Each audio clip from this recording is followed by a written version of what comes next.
लड़कियों के साथ गलत हुआ है और मैं आंखों में आंखें डाल के आप अध्यक्ष जी को मेरे सामने लेके आइए। अगर वो 2 मिनट मेरे सामने बैठ जाएं तो मैं हिंदुस्तान की हर जनता को चैलेंज करती हूँ, उनको मेरे सामने 2 मिनट बिठा दीजिए और वो आंखों में आंखें डाल के बोल दीजिए कि हमने कुछ गलत नहीं किया है। भारत माता की जय! भारत माता की जय! आप सभी का धन्यवाद हमारे से दोबारा से जुड़ने के लिए। और जो चीजें अभी चल रही हैं आप लोगों को सभी को पता है। तो सबसे पहले तो मैं यही बोलूंगा कि कल बोल रहे थे कि भाई ये तो 3% बैठे हैं, 97% तो हमारे साथ हैं। तो मैं आप लोगों की जानकारी के लिए बता दूं, हमारे पास आप देख सकते हैं सारे हिंदुस्तान का जो आज जो रेसलिंग का जो हब है वो यहाँ बैठा है, जो रेसलिंग की करीम है वो यहाँ बैठी है, वो अपने फ्यूचर के लिए लड़ रही है यहाँ पे आके। और जो बोल रहे थे कि कोई सामने आ जाए तो मैं फांसी पे लटक जाऊंगा, जो अध्यक्ष जी ने हमारे ने एक बयान दिया था। पहले तो 1-2 लड़कियां थी, अब हमारे साथ 5 से 6 लड़कियां हैं विद प्रूफ हैं। With proof. तो ऐसी चीज नहीं कि हम झूठ बोल रहे हैं या कोई ऐसा ही। अगर सुनवाई नहीं होगी तो हम पुलिस का सहारा भी लेंगे, केस का सहारा भी लेंगे, केस करके हम आगे बढ़ेंगे। हमारा मकसद यही है, हमारी कुश्ती को दोबारा से जीवित करवाना है।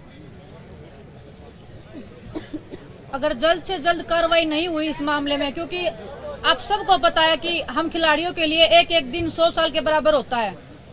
आज दूसरा दिन भी खत्म होने को जा रहा है, लेकिन अनफॉर्चुनेटली बोले या हमारा दुर्भाग्य मान लीजिए, हम खिलाड़ियों का दुर्भाग्य मान लीजिए कि अभी तक हमें एक संतुष्ट जवाब नहीं मिला है।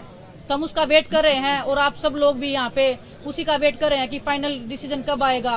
क्योंकि जो हमने इल्जाम लगाए हैं वो इल्जाम हमने लगाए इसीलिए हैं क्योंकि वो सत्य थे। और आज कल हम जैसे बोल रहे थे कि हमारे पास 1-2 लड़कियां हैं जिनके साथ उन्होंने किया है, क्योंकि आज हमारे पास 5 से 6 लड़कियां आ गई हैं, विद प्रूफ है हमारे पास में, उनके साथ में जो हुआ है। हमें मजबूर ना किया जाए सबके सामने आने के लिए। हम सब आत्मसम्मान को अपने बचाने के लिए लड़ाई लड़ रहे हैं। हम लड़कियों का आत्मसम्मान सबसे ज्यादा जरूरी है। हिंदुस्तान की बेटियां हैं हम जनता के सामने आके ये बताना नहीं चाहते कि आपकी बहन बेटियों के साथ में क्या क्या हुआ है, मेरे साथ क्या हुआ है, किसी और के साथ में। हम XYZ किसी का नाम आगे नहीं लेके आना चाहते। मीटिंग में क्या सर आपके सवालों का भी मैं जवाब देती हूँ, पहले मेरी बात सुन लीजिए। आपके बैठक का भी बताएंगे, आपको कमरे का भी बताएंगे। हमें अगर मजबूर किया गया तो कुश्ती का दुर्भाग्य होगा जिस दिन देश की बेटियां सामने आएंगी और अपना नाम लेके पूरी मीडिया के सामने बताएंगे कि हमारे साथ में हुआ था, विद प्रूफ हम आएंगे। लेकिन हम वही फिर से हम देश के प्रधानमंत्री जी से उम्मीद कर रहे हैं कि हमें इतना मजबूर ना किया जाए, इस देश की हिंदुस्तान की बेटियों को, इन खिलाड़ियों को इतना मजबूर ना किया जाए कि हमें ये काला दिन देखना पड़े खिलाड़ियों के लिए। ये कुश्ती की लड़कियां नहीं है सिर्फ, ये हिंदुस्तान की बेटियां हैं। और हिंदुस्तान में बेटियों को माता लक्ष्मी, माँ दुर्गा के नाम से पुकारा जाता है। हम पूजा करते हैं, उसी वंशज का हम एक हिस्सा है जो हम आप सब के बीच में बैठी हैं। आप सब लोग हमारा साथ देने के लिए आए हो, इतनी दूर से आप लोग आए हो, कुश्ती के हक के लिए आज हम लड़ाई लड़ रहे हैं। दूसरी बात रही, अगर आज शाम तक हम, अभी तो टाइम बाकी है, रात होने में टाइम बाकी है, हम वेट ही कर रहे हैं कि कुछ संतुष्टपूर्ण जवाब आए हमारे पास में। कुछ आप लोगों में से ही बोल रहे थे कि अध्यक्ष जी बोल रहे हैं कि 22 को इस्तीफा देंगे। हमें इस्तीफा बात उनके इस्तीफे का नहीं हो रही है, इस्तीफा तो हम उनका लेके ही रहेंगे। इस्तीफा में लेना अगर हमें और ज्यादा उकसाया गया तो हम उनको जेल में भी डलवाएंगे। हम चाहते हैं कि उनका इस्तीफा लीजिए और उन पे कार्रवाई की जाए। इस्तीफा नहीं, फेडरेशन को भंग किया जाए। इस्तीफा लेके तो वो अपने लोगों को ही बिठाएंगे। हम इस्तीफा ना चाहते हुए फेडरेशन को भंग करना चाहते हैं, क्योंकि जो स्टेट की जो संघ है, कुश्ती संघ जो स्टेटों के हैं, उनमें भी सभी उन्हीं के लोग बैठे हैं जो उन्हीं के इशारे पे काम करते हैं। तो हम इस्तीफा नहीं चाहते, हम फेडरेशन को भंग करना चाहते हैं। हमारी यही मांग है गवर्नमेंट से।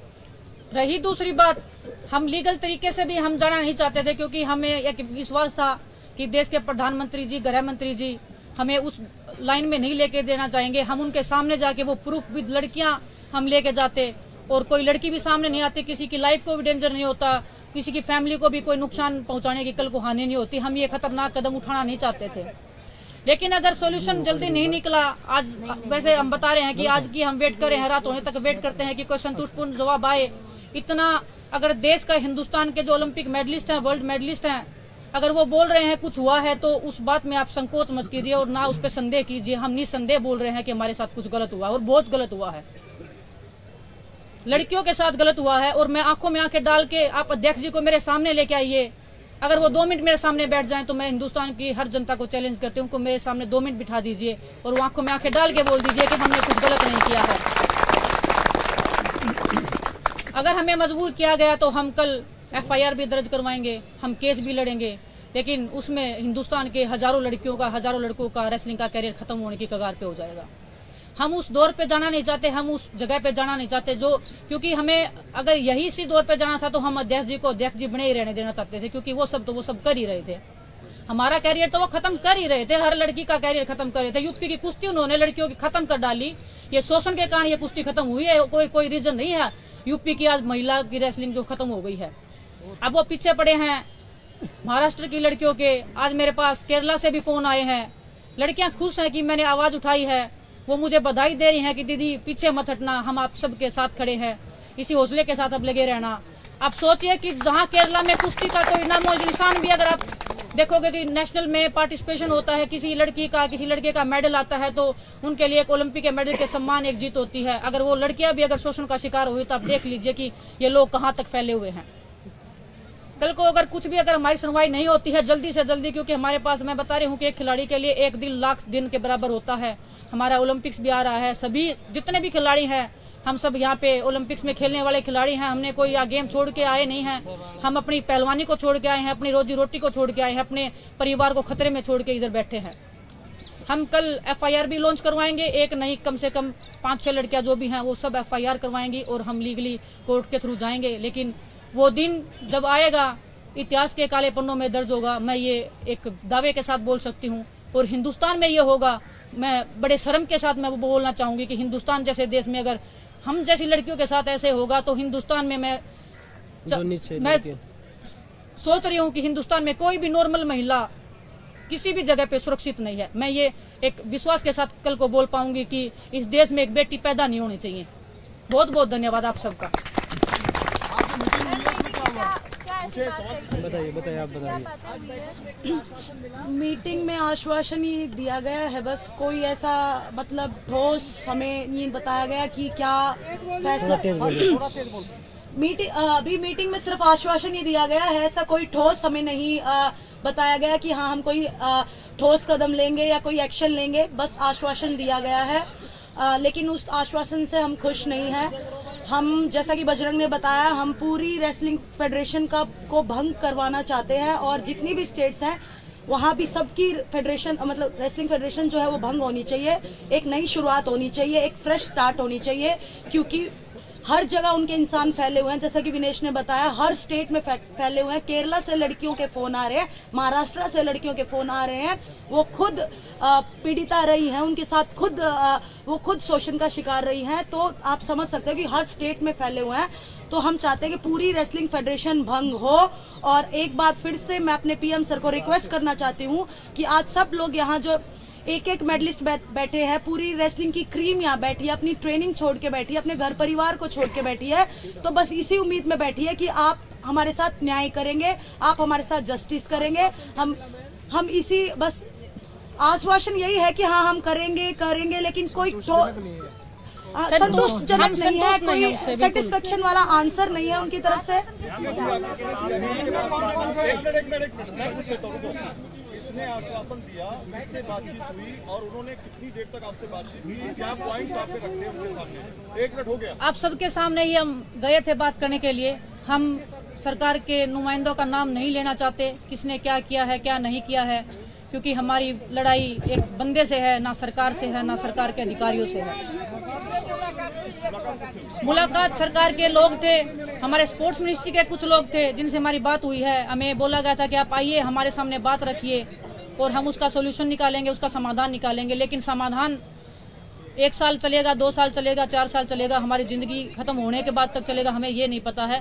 हमें आश्वासन इतना दीजिए कि कल हो जाएगा, परसों हो जाएगा, नरसों हो जाएगा। हम डटे रहेंगे, हम मेहनत छोड़ देंगे, लेकिन हम यहाँ से तब तक नहीं जाएंगे जब तक हम रेसलिंग फेडरेशन के अध्यक्ष जी को और उनके जितने भी जो ये करप्ट लोग बैठे हैं, हर स्टेट में उनके लोग बैठे हैं, हर जगह पे उनके लोग बैठे हैं। हमारी जान को भी खतरा है। हम कल रात को भी अगर हम गए हैं तो भी हमें डर है कि रात को कौन लोग हमारे साथ आएंगे, कौन हमारे साथ क्या करेगा। हमने पुलिस का प्रोटेक्शन भी नहीं लिया है।